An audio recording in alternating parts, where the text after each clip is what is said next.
let's get to our Friar Friday guest, Padre reliever. Excuse me, Jason Adams joins us here on Gwynn and Chris. Jason, welcome to the show, man. Welcome to San Diego. How are you?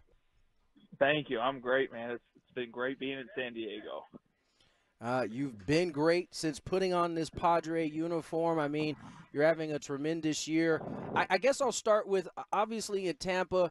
When you're in that organization, anything can happen in terms of trades or things like that. At what point did it start to become apparent to you, or was it ever apparent to you that you could be on the move headed somewhere else? Yeah, I mean, obviously that's like you said with Tampa, that's just the reality of their model over there. Is there's a lot of turnover. So I knew it was a possibility, and then I think as I mean, everyone over there would admit that that first half of the year we didn't play like we thought we should, and so anytime there's a chance for a front office to build for the future when it doesn't look like things are going their way this year, you know that it's gonna happen. It could happen, and you also know as a reliever, it's always on the table. So yeah, I was prepared. I didn't know where or if, but certainly knew it was a possibility. Jason Adam, great addition to the Padres, and we're happy to have him on here, Gwynn and Chris. And you talked about being traded. You've gone from Kansas City, you've gone to Minnesota, you've gone to Chicago, you've gone to Tampa Bay, whatever. Does it ever get any easier? And how is best to prepare for being traded? And also, I think a lot of guys, they get to a new place. It's not easy to settle in. You don't have a place to live all set up yet. Yet you still got to go out and do your job every night. Have you kind of gotten better at that as these situations have come up? Yeah, I mean, maybe. I don't know. We've come up with new strategies. I mean, it obviously is. It's, yeah, the baseball aspect is like, it's excitement. Hey, I'm going to a team. We're pushing for the playoffs and deep into the playoffs. So that's exciting. But the life aspect obviously is, there's some moving pieces, but we've kind of just settled, my wife and I mean, we got 4 little kids, so it's not easy, but we're like, we're just, any chance we can, we're just going to rip the Band-Aid off. We're going to all roll together and make it home. So wherever we're at, we assume we're going to be there forever until we're told otherwise. Because if you're just sitting there, on the edge of your seat, like, how much longer, it's miserable. So we just go out there and we assume. So now I'm assuming I'm a Padre for life until they tell me otherwise. Great perspective to have in a business like this where it's completely out of your control. Jason Adam joins us here, Padre reliever. And Jason, I look at your career arc, man. It started in Kansas City.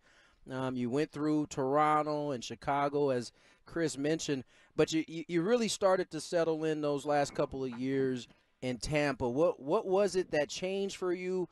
What has helped you get into this great groove you've been on over the last 2.5 seasons? Yeah, I mean, I owe so much of my career to like Kyle Snyder, the Rays. They just helped simplify things for me. I think as a reliever or pitcher, you can overthink and tinker and worry so much about nibbling and avoiding bats. When I went over there, I'm like, they got to have some like crazy new thing for me. And all it was, hey, your stuff is good. The problem you have is you fall behind guys. So we're just going to set up the catcher down the middle and we're going to let you miss to the edges. And even if you go down the middle, odds are still in your favor. And so it was that simple of a process of like, hey, we're going to get you ahead of batters, and then you can start expanding, trying to strike guys out. And obviously there's some intricacy to it with the mechanics and pitch grips and all that, but overall it was buying in to throwing strike 1, throwing strike 2, and then taking the next 4 pitches to try to get the guy out. Jason, I'm looking at your page here, and you were drafted right out of high school. From Omaha, Nebraska. I imagine Peyton Manning is either your favorite quarterback or not your favorite quarterback, depending on how you look at it with his yelling of Omaha. But you're drafted out of high school 2010, and then you make your major league debut 2018. Take us through that 8 years. That's a long time to try to keep your dream alive, and congrats, for getting it done. I mean, that's a lot of stick-to-itiveness, I imagine. Thank you. Yeah, it was certainly not the path I had envisioned. It was, you come out of high school, and year kind of was went to high school in Kansas City, and then was drafted by Kansas City. So I felt like I was big stuff. And I just, I couldn't quite put it together. I was a starter at the time, and I just would have good stretches and bad stretches, but I was still, a quote prospect, if you would. And then ended up got traded to the Twins and had a stress fracture in my arm that cost me the next 3 years. So all of 2015, all of 2016, and then until mid-August of 2017. And that obviously put a screeching halt to the career. And that was with the 2017 was with the Padres minor league. And I mean, I tell people it stunk at the time, obviously not what I wanted, but I wouldn't trade it for 3 years in the big leagues. It was so good for my soul. I was obsessed with worshipped baseball, and I was like my line, and the truth is, I was like, baseball's an awesome game, but it's a terrible god. So you got to kind of take it off that pedestal a little bit. Yeah. So I wouldn't trade it, but yeah. And then, so I got released by the Padres August of 17, signed back with Kansas City, and then debuted May of 2018. Wow. What a journey. You mentioned the mechanics and the intricacies. I'm interested to know, because we've kind of seen this in the last 6-7 years really become a thing, kind of that short. You don't really have the traditional long arm kind of through the baseball. It's kind of like pulling it back by the ear, letting it go. Have you always thrown the baseball that way, or is that something that you've kind of readjusted to?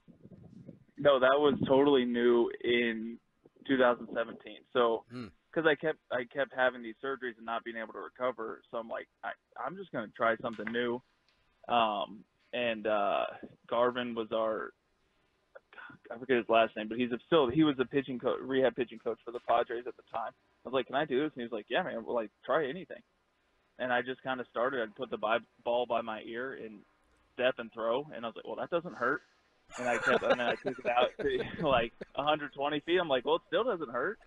And then, so long toss, it still doesn't hurt. And then I got to bullpens. I'm like, well, how do I even come set? So at that time, I just kept my ball by my ear and I just put my glove over it. And I was like, well, that doesn't hurt. And everything was fine. So it was literally just a survival tactic, and it worked. I think it actually makes my stuff play up a little bit. And but yeah, it was totally just like, hey, I got to find a way to throw that doesn't hurt, or else I'm going to be working a 9 to 5, or I still might be working a 9 to 5 if no one gives me a job. But yeah. So Tony took my question, and he probably took everybody's question, because I think everybody who sees you pitch sees that your delivery is a little different, and that's so ironic that it's because of an injury, that forced you to throw the way you do, and now I think it is really effective for you, because I wonder if batters are comfortable. You're used to the ball being delivered a little differently right now. How confident are you right at this point? I mean, you've come here to San Diego and you've started to hit the ground running. When confidence is high like this, I imagine you can't wait for your name to be called. Yeah, you want to throw every night. That just is. Even when things aren't going, like if you have a bad one, you want to get. That's what I love about being a reliever. You can pop right back out there the next day. You don't have to sit on it for 5 days. So, yeah, but I feel very confident. It's been great. Ruben's been fantastic. And just taking all the things I learned with Tampa and then growing, like a whole nother perspective. And our catchers, they work so hard with their game plan, so I have so much confidence in them. It's like it's a great situation to be going into. And try to just focus on the process. I can throw terrible pitches and get good results, and you can throw really good pitches and get bad results. So over time, the good pitches will play out. So I try to focus on that and try to repeat the good ones as often as possible. Jason, you've been a terrific interview thus far. I got one last question for you, and I can probably guess that a lot of hitters aren't seeing the baseball that well, because it's pretty much hidden until all of a sudden it's on you. I got to ask you, because you mentioned Kyle Snyder in Tampa, and everybody raves about Ruben here. I mean, I assume that there's some differences. Obviously, they probably see the game different in some elements, but what are some of the characteristics that both of them have that make them so renowned around this game? Yeah, I know. I was so nervous about getting traded, because I'm like, I feel like I have one of the best pitching coaches in the game. And then Snyder told me where I was going, and he's like, you're going to the best pitch. You know, like he was so complimentary of Ruben. I'm like, well, I'm spoiled. But yeah, I think their similarities are how well they read us players, you know, and they give each individual. They can read an individual and see what you need. You know, some guys want all the details, some don't. Some guys need to be like fluffed up with like tons of like compliments, and some guys need to be told they stink. You know, whatever. I think they're just so, and they care. I mean, you can tell like as much as they probably don't want to, they take it home with them. Like they care about each of us like their children almost, I would assume. And you could just, and if they don't, if they certainly act like it, they've fooled me. No, that you can just tell how much they care, and they're important. And when someone cares that much for you, it just makes you want to go out there and do great. It really indeed is the magic potion when it comes to coaching up ball players. Jason, man, thank you for coming on, spending some time with us, man. Continued success. You seem to be rolling. Good luck the rest of the way, and continued health. Thanks, Jason. Thank you guys for having me on.